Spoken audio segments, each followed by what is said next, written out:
I wonder if this podcast will get enough listeners that we could be sent free chairs. See, I want to know if it's a one-off or like a lifetime supply, or if it can just be reupholstered. Welcome to Neuroprovocateurs. Please give us chairs. All we want is chairs. All we want is a specific special chair. A lifetime supply, preferably. Unless it can easily be reupholstered, and then we're great. Oh my god. This is right, the best. I think that should be the intro to the episode. That's the intro, hands That's down. the intro.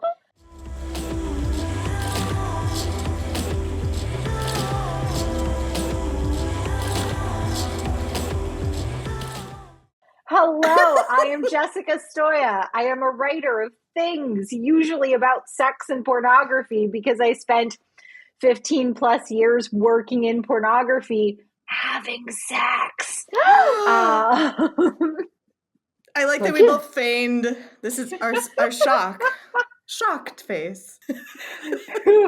Who with a shocked face would like to introduce themselves next? Hi, I'm Laurie Penny. I'm a screenwriter and an author and journalist, and I'm really excited to be part of the show. I'm Pam Schaefer, and I am a musician and therapist, and I specialize in working with adults who are ADHD and autistic, and that brings us to this podcast right in front of you, this right here, this shenanigan that is occurring. Oh yeah, our topic today. Yes. We have a topic. Our topic today is ethics, pornography, AI. What even are ethics? What even is AI? What is pornography? Also, is that really our topic? Our topic is ethics in porn. Subtitle, what even are ethics? And we're pretty sure this is going to take us to AI at some point. And feminism. Okay. Heck yes. Also neurodiversity, because basically there are many, many, many people in this field who are not neurotypical. And it made me wonder at one point, I wonder why that is. See, I feel like that just explains why there are so many people who are so interested in ethics within the adult industry. Because we look at it and we go, well, this is not quite right. And maybe it could be more right. But what is right?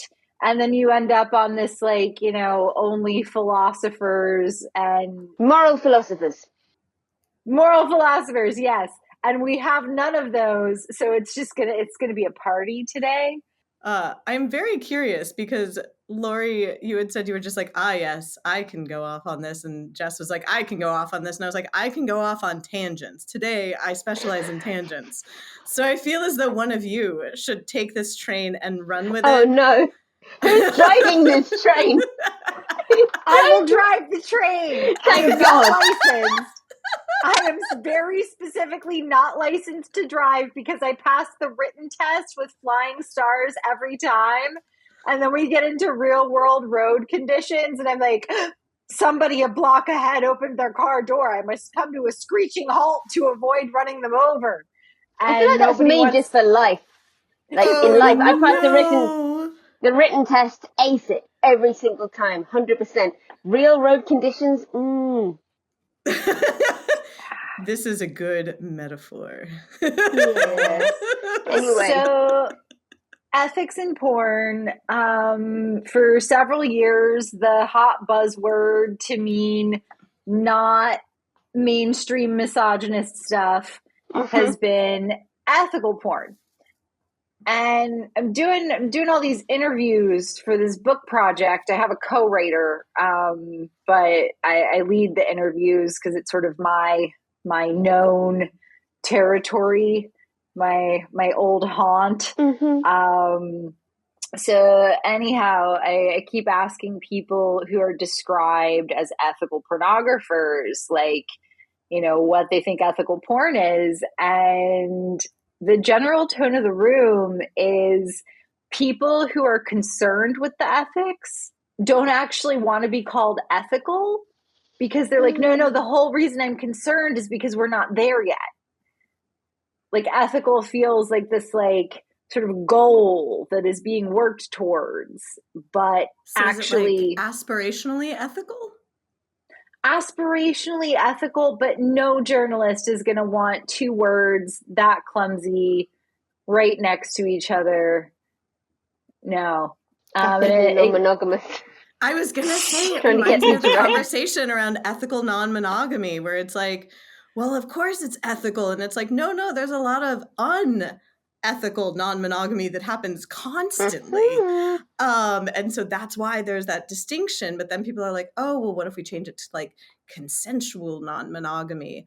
And I was like, well, then in situations, people then argue like, don't ask, don't tell.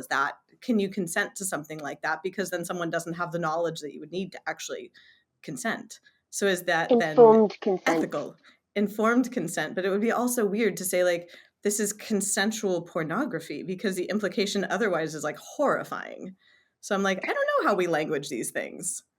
Well, and unfortunately, there is non-consensual pornography, and I'm usually not a fear-based kind of person, but I doubt people listening to this are the ones who need to hear it.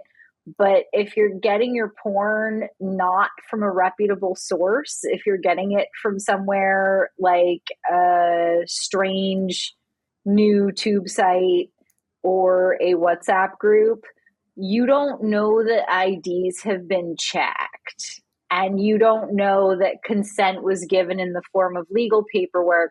Now, is legal paperwork necessarily the most, real world conditions consensual thing? Questionable, but it is kind of the best we have as a society. Which leads me to my favorite complication in this whole thing is, even in the 70s and 80s, before women started taking positions of power behind the camera, before lesbian porn videos started being made in the Bay Area, like before anything that brought us to the idea of ethical porn, those sets, that community, they had an ethic. They had their own, everybody knew what it was. If you wanted to join the party, you had to participate by those ethics. Were they great ethics? Not necessarily. Were they ethics we were happy with? Obviously not, because people have taken steps to change them. But there was in fact an ethic, and that is my sloppy 10:40 p.m. info dump on the concept of and history of ethics throughout modern pornography. Thank you. That's interesting, like defining ethical as this has an ethic, as in people have thought about it. It has internal logical consistency. I think what people really feel like the idea of ethical porn, or indeed ethical non-monogamy, means is this is always good and everybody's happy and this is fine.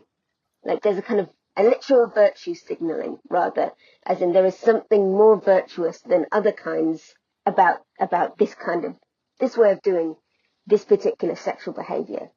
And because like sexual behavior and relationships are so deeply embedded, they're like at the heart of normative morality, then people who are in any way outside of that, it's always very interesting watching minorities, like minority communities who are explicitly exist outside that normative morality, watching them make it up from the ground up.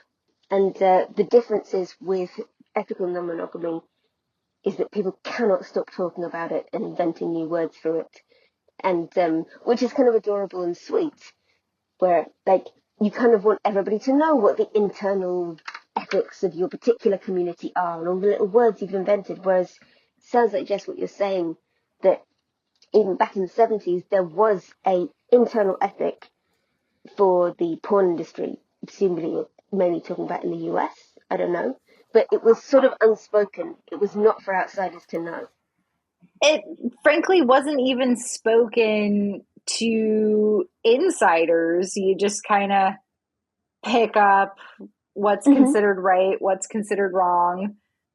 Well, and I'm curious about that because I think about the word ethics as ethos. So like the way that something operates or works, which is very different than morals, which is right or wrong, which then ties into obviously like I think of like the neurodiverse justice sensitivity.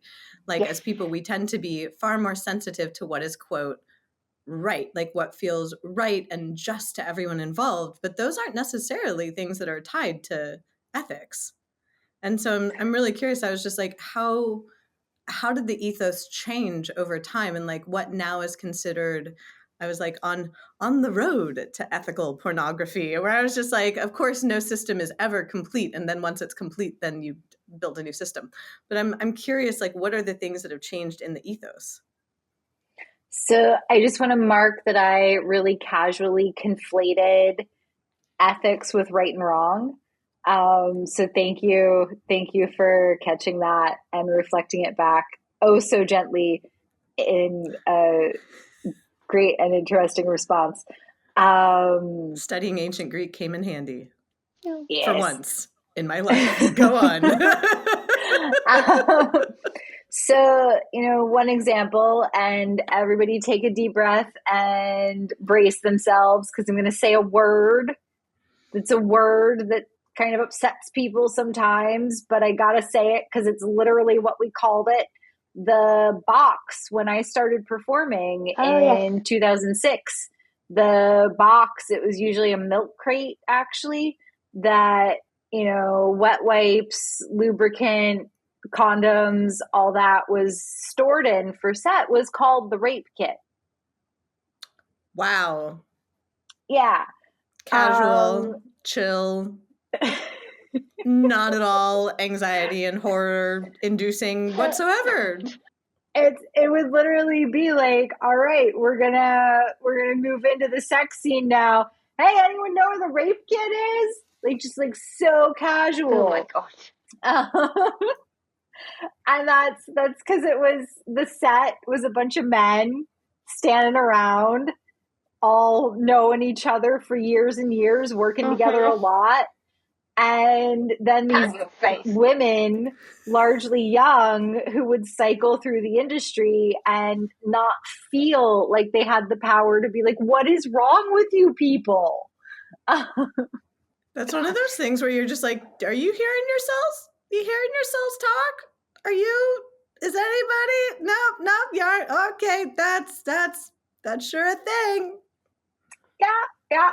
So now it's called the set box because, and I think part of that is women who were rising to positions of power within production, directing, running production companies, also having their own small studios, their studio-like situations to produce for their OnlyFans or whatever.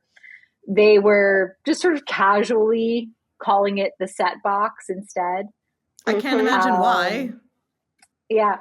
And also, the more that social media invaded everything, the more there was this pressure to be aware of the fact that, if a journalist from NBC is on set and hears us call the wet wipes and lube box by some term like that, that's going to look really bad. Yep. Right. So that self-awareness kicked in when mainstream attention started to rise.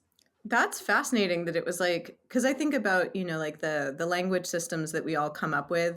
Like I think Amanda Montell has written a lot about this, like for Cultish and what's the other one, Word Slut, that she wrote about that we all in very small groups do develop our own inside language essentially. And even though it has meaning to us, like having someone come in from the outside, either they won't know what we're talking about or they'll assume we're talking about something horrifying by accident.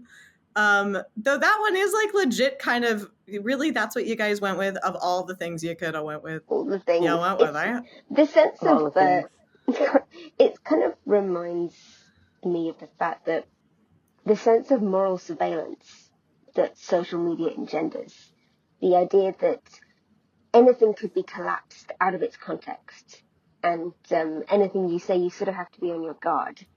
That, you know, a lot of people are now sensitive to. There are all kinds of downstream effects. For example, like awareness of a sort of hovering woke internet presence that may or may not be there, is like you're saying, maybe something that causes people to just gently rename that box without any big fuss being made of it. Yeah, it's just the set box. No. Oh my Set gosh. box. So simple, so much better. Oh The my snuggle gosh. kit. The snuggle kit. The tidy up box. The tidy up box. I personally, if I was on set preparing to do a sex scene and someone was like, "Oh, let me get the snuggle box," I would be like, "No, that's not." I agreed to one thing. If you can name everything on the set the most cringe and fluffy thing possible, then it's hardcore. It must be hardcore. If people can stay serious and, you know, ready to go through, like, oh, let's get the snuggle box out. That was my favorite caveat in a sex party invite, which for every sex party invite, there is, of course, the list of, you know, guidelines, essentially. But one of my very favorites was someone said in their list, they were just like, feel free to observe as long as people are consenting to observe, but please keep casual conversation and joking to a minimum, as it is very hard to retain a boner of any sort when you are laughing. That is not true.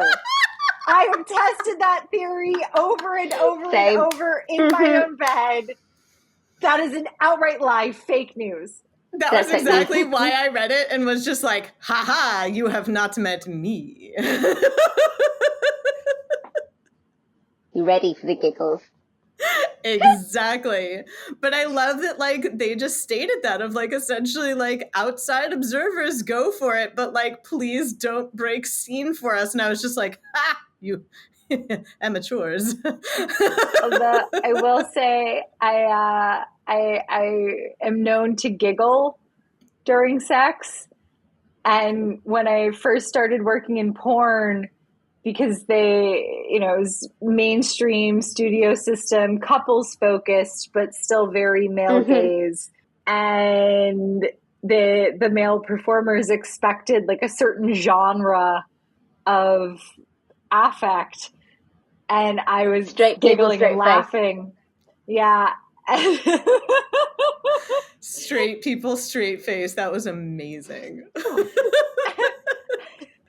After the first couple of scenes where there was a problem and we had to talk about it midway, I started warning the guys ahead of time, just being like, just so you know, I giggle. Think of it as like an audible smile because I'm having such a good time. I love the fact that you not only had to content warning giggles, but explain what giggles are. Oh, no. Oh my gosh. And I think of how that crosses over with, in some ways, why it's almost easier as a performer. And I'm thinking of myself not in the sexual realm, but in general in the music realm, where there are certain things that connote certain expressions and it's very structured in a way that you can practice them. So you can convey, like, I am having a sad time. I am having a sexy time. I'm having and it might not actually be like what I would do during one of those scenarios, but it's almost like there's structure to it. And I think of that in like camming performance too, where there are there are almost like structures and beats that you can hit. And that is so appealing, at least for my brain. And like, I've talked to clients about this, and Jess, I'm curious if this was your experience, that it's almost like there's a predictability to it, that like, you know, the rules of it. So it's almost easier to do certain things like that because there isn't the spontaneity of if you're interacting with someone emotionally or sexually outside of that. There's like a structure. So this will surprise no one. I did not get the memo about the structure. And my director had literally instructed me to just be myself. Oh no!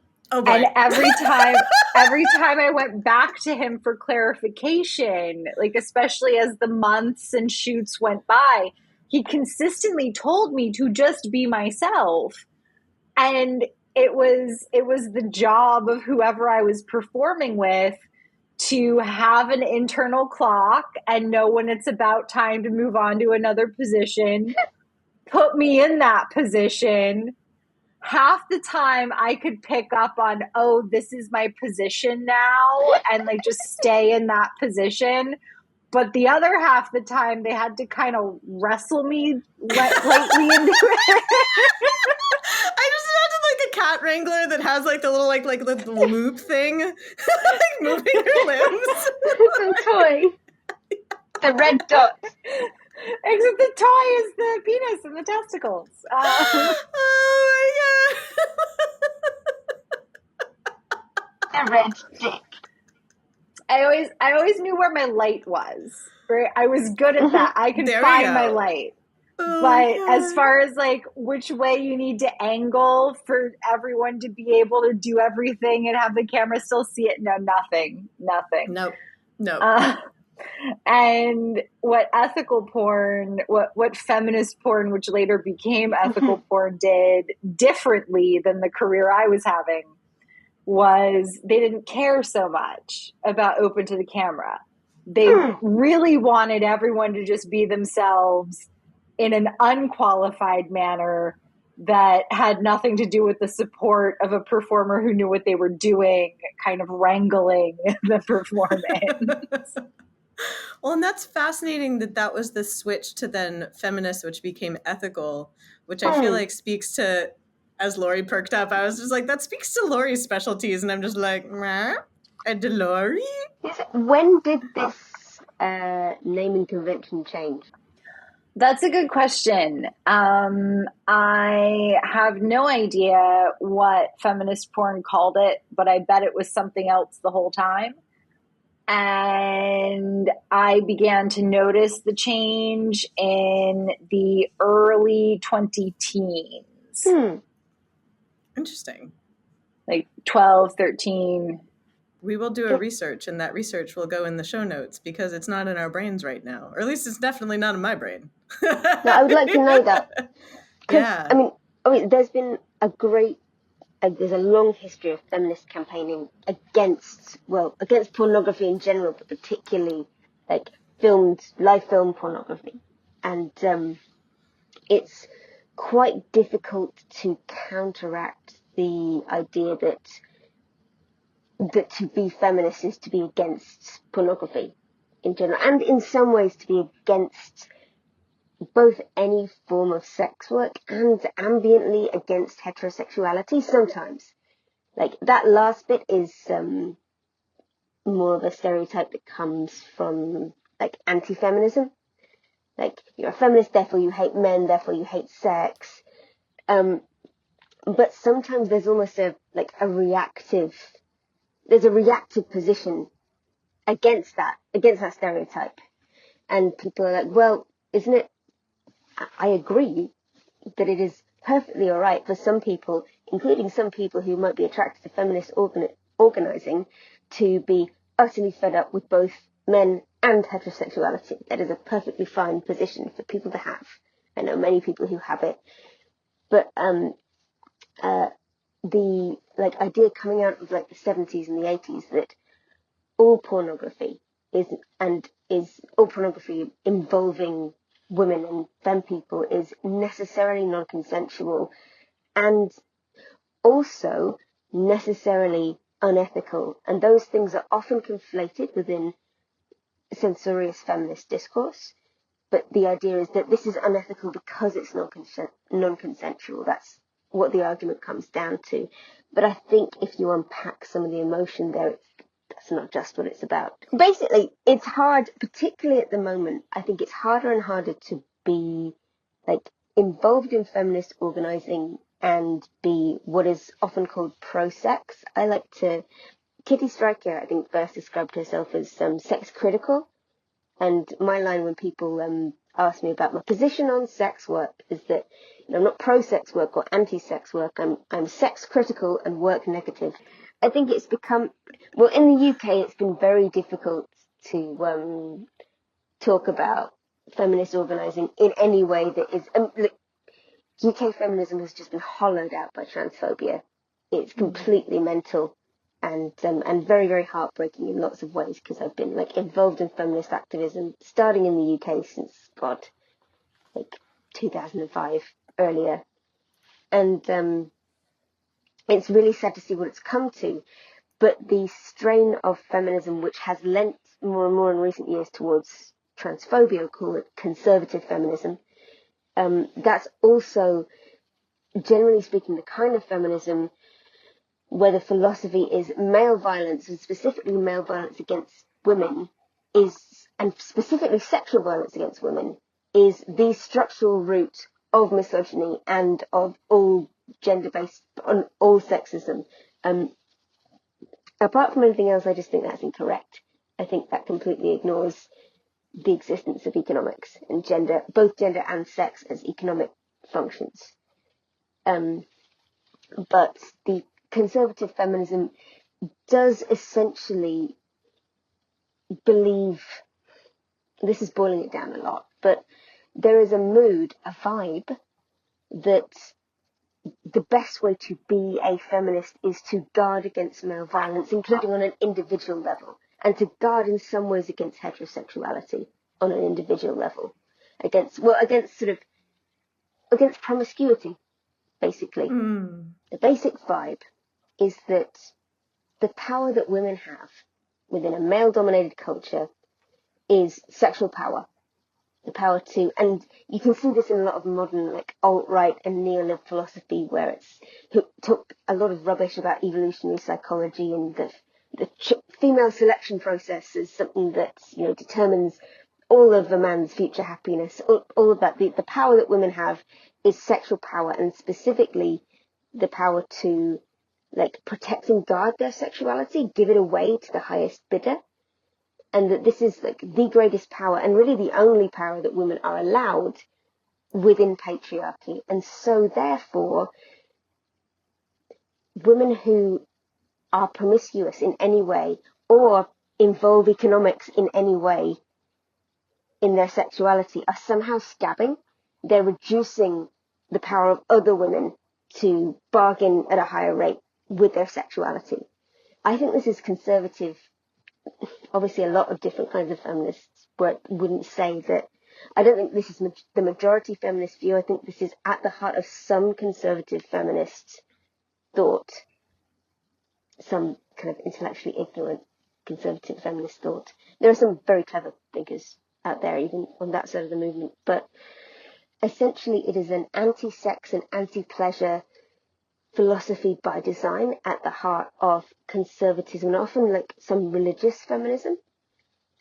But there has always been a modality of feminism which is not about that at all, which is about sexual liberation as part of gender liberation. And that is as old, if not older, than the morality police version of feminism, which tends to be the one that gets the most traction within culture for two reasons. The reason that we think about feminism as a moral police. One, because fundamentally that's the kind of feminism that is actually least threatening to capitalism and to patriarchy. You just it's part of the whole thing. You have somebody out there doing that policing, doing that moral shaming. It's part of the ecosystem. But also because that's the kind of feminism which is both it's most easily seen as the enemy. It's easily caricatured, and it's easily held up to a certain kind of man to say, this is your enemy. It's very useful to anti-feminists in that way. But, which is a short, very, very long way of saying, not all feminism is anti-sex or anti-sex work or anti-porn, but it is feeling harder and harder right now to express that. I don't know if that's just in the UK or if that's a wider thing.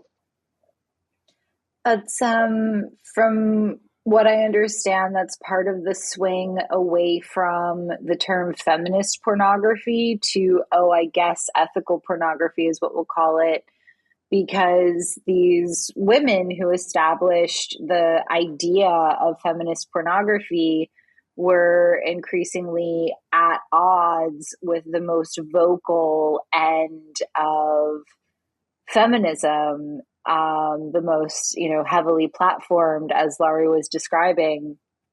And oh, we lost a Laurie. We lost a Lori. Yeah, I was just like, where did a Lori go? My phone is back now, says Lori. Excellent. Okay.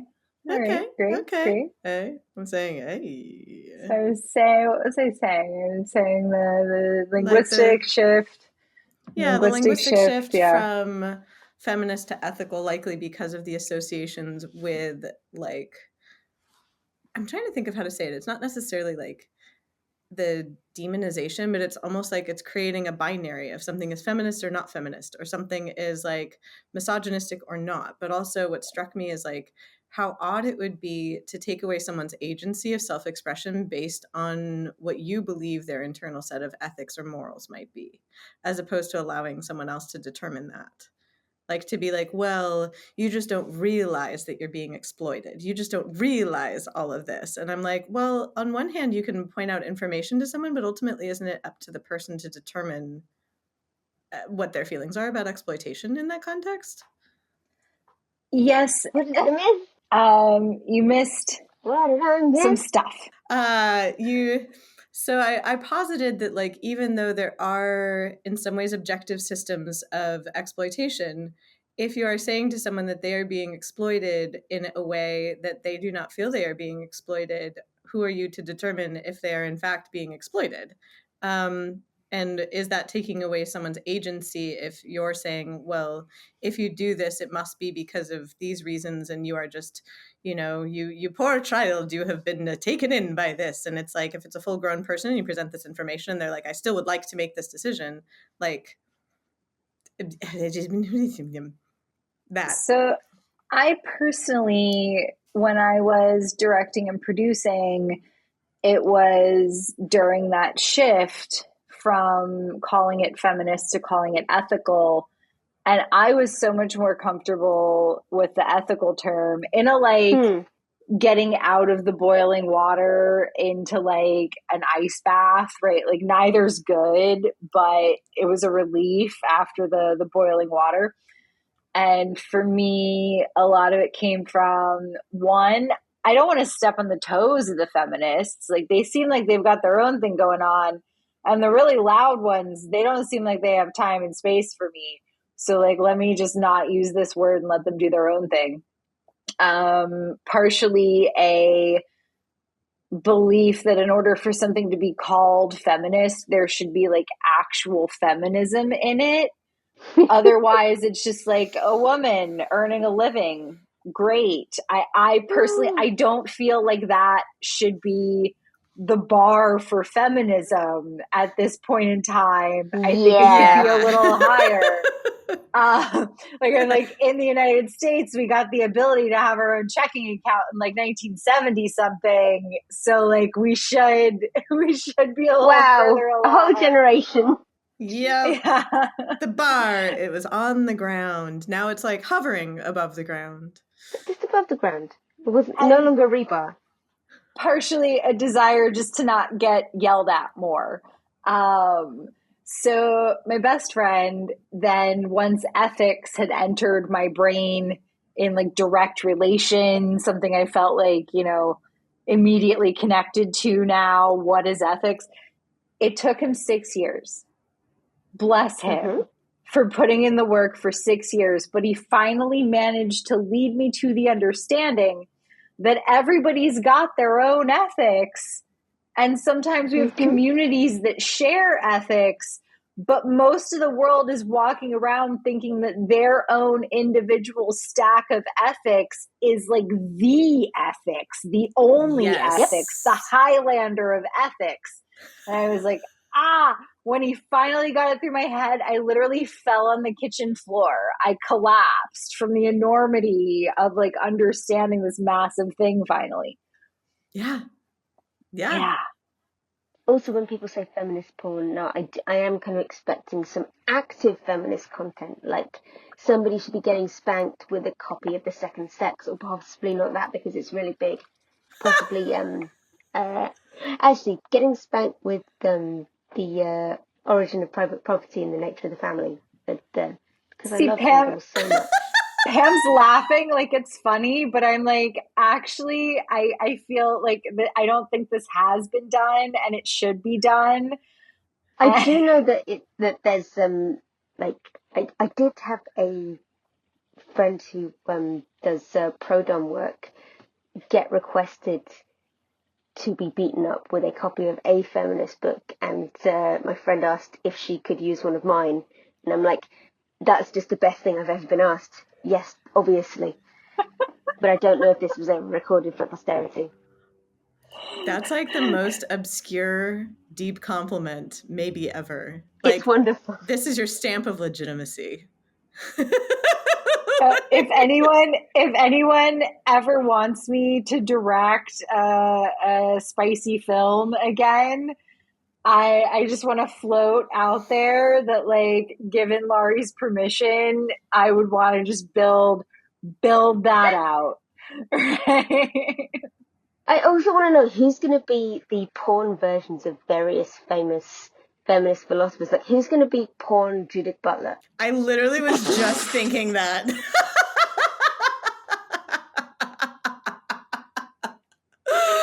Oh my God, the performance of gender just took on so many new meanings. So many new meanings. But also, See, like, you just know that Judith Butler would be fascinated by this. what is Pornpaglia going to be wearing? Yes!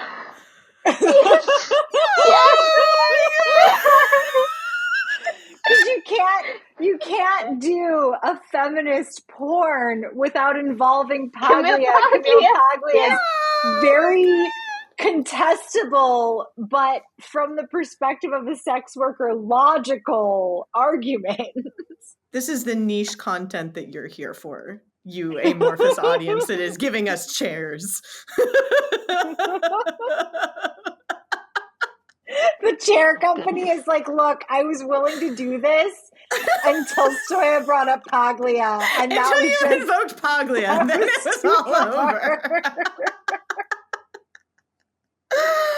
Oh my God. And when you said, like, who's gonna play these people, like, what came to mind was, like, you know, how you said, oh, we might eventually end up at AI, and that's where my brain went, is that I was like, oh, it could be AI representations of these people. But then I think about, what is agency over your own body in regards to AI, and especially in regards to something like this, where it's like a performance.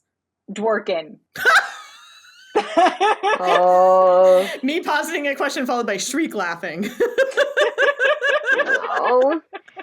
I'm so fond of Andrea Dworkin, even though she's wrong about pornography. I'm so fond of her prose, and I think she's the way she's, sorry to take on a serious tangent, but I get defensive of Andrea Dworkin because she was, like, unlike so many of the other rad femmes, she was very much not transphobic, and her views on both sex work and on pornography specifically came out of a specific, her own ethic on, which was not necessarily philosophically related to a lot of the moral positioning, the sort of mainstream moral positioning. She's also just a beautiful prose writer, and honest, a fantastic writer of prose.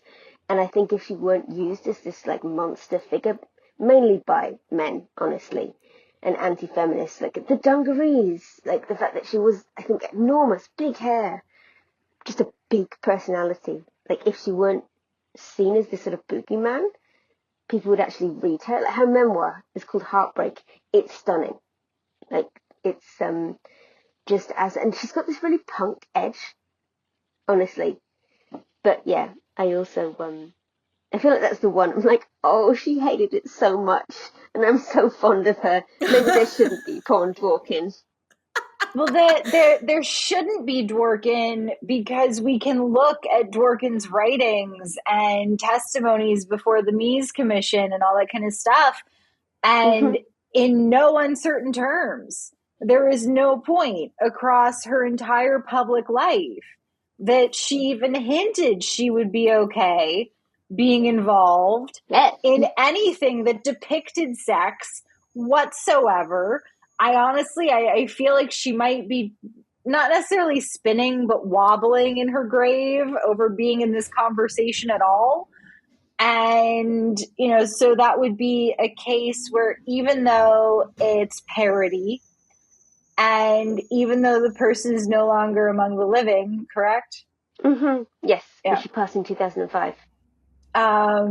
Then it still would be completely unjust from my perspective and out of alignment with the ethics of informed, time to think through it consent that my pornography was always made with. Yes. I love how you articulated that, and I want to understand more about what that informed consent was and how that speaks to both like ethics, but also the crossover with like you said, it would be unjust, which like that to me is like ultimately that's what I'm always on like the quest for. Like I'm always like eternally optimistic that people can basically like learn and do better, even if someone messes something up or has an opinion that I'm kind of like, where were you going with that it can always change, but it's always like I have a bend towards what I would describe as justice. Like doing right by someone is how I would define that. So I'm curious, like, what did that look like? So I'm going to start with, we did not always hit every single item on the list, but the ideal process is step one. Hey, I want to do this thing to the prospective performer. And if it's something that's in a series, would you like to see the previous volumes of this? If not, here's the best description I can give of what I'm trying to do. Okay, great.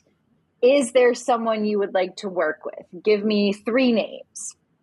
And then go to the other performer. Hey, I'd like to do this, repeat the whole process, and say the other performer we're using is so-and-so. What do you think? Okay, great. What's your rate? Right? So it's the first major thing is not what's your rate to show up on set. It's I want to do this specific thing. How much do you want to be paid for that? Then legal paperwork, because we all know legal paperwork it's got a lot of words we aren't really used to dealing with, and unless that's what you get off on. It's dense, yeah. It's not a thing that most people in the adult entertainment industry like want to read 5 minutes in 5 minutes before they're expected to do a sex scene. I was curious because so many people brought it up that I was just like, okay, I will sometimes read or witness things simply so that even if it's not something that I enjoy, that I want to understand a little bit of, though I've got to say, sometimes when I do things like reading 50 Shades of Grey, it was genuinely hard to put myself in the position of someone that was reading this and being like, yeah. To be clear, I'm not saying that I only read 50 Shades of Grey for research, because I would never read pornography. I read vast quantities of pornography. I'm just going to put that out there. Like, I'm not really a visual person, so like I find it hard to connect or like get turned on by anything, like any video stuff, but I read stacks of dirty books. I love that you've got like the hand out. So high. About so high. Over 5 feet of pornography. Yeah. Yeah. It's just but that one I did actually read mainly for research, and my main takeaway was, this is just not hot. Read something else that's better. I read all 4 on a particularly lengthy airplane trip. And to me, the series as a whole was about the contract, what's her name's magic hoo-ha that changed and healed the damaged bad boy, Yes. and also expensive clothing, like sort of, conspicuous consumption, consumer capitalism. And then after so much literal fetishization of these luxury objects and brand names, Oh yeah. there's a typo on like the second to last page. Louboutin is misspelled. And I was like, no! Incorrect table setting. Oh no. I had a good time with the luxury brands, and that Just read Crazy Rich Asians if you want, like, just full on luxury brand porn. I literally, after I finished that book, I generally spent like a couple of hours convinced that I needed an Hermes bag. And like both of you, Pam particularly has like seen the amount of goblin I am. Can you imagine what would I even do with something like that? You would I fit would an keep random bits inordinate of gum in it. Yes, I was like, you would fit so many mysteries in that bag is what you would do. No one would know what was in it, including and especially you. Absolutely. But Lori, think about what you were saying about like it's not hot. Like I feel like sometimes when we invoke like ethics and consent, people somehow assume that it's not hot, when for me it's like the opposite. Like it's almost like once I know the scaffolding of something, it becomes a lot hotter to me because then I know like kind of what are the bounds in which we're playing. And then I actually feel like way more free to be more playful and open in myself. Whereas if I don't know those bounds, I am kind of on the lookout for them. Like I'm on the lookout for the electric fence, as it were. So in the late 2000s, 2010s times and before, performers would have what we called the talk with each other, and no one told us to do the talk. And just, if there was a new performer, the not new performer would approach them and begin the talk. And it was just a very brief, got any boundaries, limits, great. Anything you really like, all right, good to know. Took maybe 4 or 5 minutes, if that. And now ethical porn sets often have intimacy coordinators who are there through the booking process even, and, on set. And I believe they often do a check-in afterwards as well. Yeah, several of my friends have actually gotten into that field. Like kind of, it's like adjacent to like sex coaching, but it's like on set doing that, not just on, like I know some people who do it on like mainstream film sets and then others who do it on like porn sets. But it's really just like having a facilitator there also helps people feel more comfortable asserting themselves because they also know that they're not going to quote like get in trouble or things like that, and that there's someone that's looking out for everyone's best interest and safety. And that yet again, like for me at least, that just puts me at ease, like hearing that there is someone that's looking out for that, as opposed to the opposite where someone might feel coerced to go past their boundaries if they feel like they have to in order to like keep a job or things like that. And so having someone that's like, oh no, like I'm actually here as the safeguard for that, I was like, oh, that's really cool. Like I really like that. It's I was just thinking, I just really want to know who the intimacy coordinator on Industry is. And if neither of you have seen this show, you really must. Apart from anything else, it fucks extremely, as they say. That was the funniest thing that, for context, I've only met this human being once over a friend's birthday dinner. And he referred to me in casual conversation as someone who clearly fucks extremely.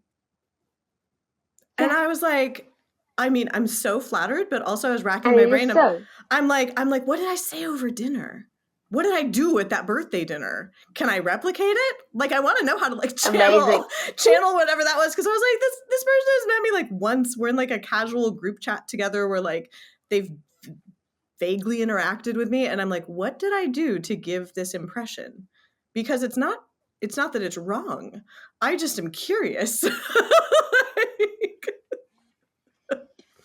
So, It's a Laurie, to give you a half answer to your question, it's most likely that industry has several different intimacy coordinators to avoid the conflict of interest of the intimacy coordinator working with a director over and over and over again and building a stronger ah loyalty to them. to the director rather than the Oh, performance. That's fantastic. Yes, I steamrolled with a good one. that was That's really cool. good. That speaks to both the morals and ethics of doing that, which I was like, we have the structure and the is it right or wrong. Yeah, having more loyalty to the actors and performers than to the person technically in charge of the set. That makes sense and is beautiful. I love that.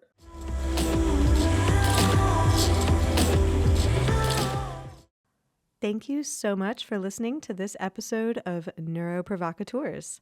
Please join us on Substack, where you can find exclusive clips, resources, and community of the neurospicy variety. We are an independent podcast, so know that your support on Substack and beyond means the world to us, quite literally. If you enjoyed this episode, please make sure to leave us 5 stars and glowing reviews and follow our podcast on your preferred podcast platform so that you can be sure to get each episode the moment it drops, and know that your reviews help us get in front of other people who might also want to listen to this podcast. We are on social media in all of the usual places as Neuroprovocateurs. Thank you again, and excited to see you for our next episode.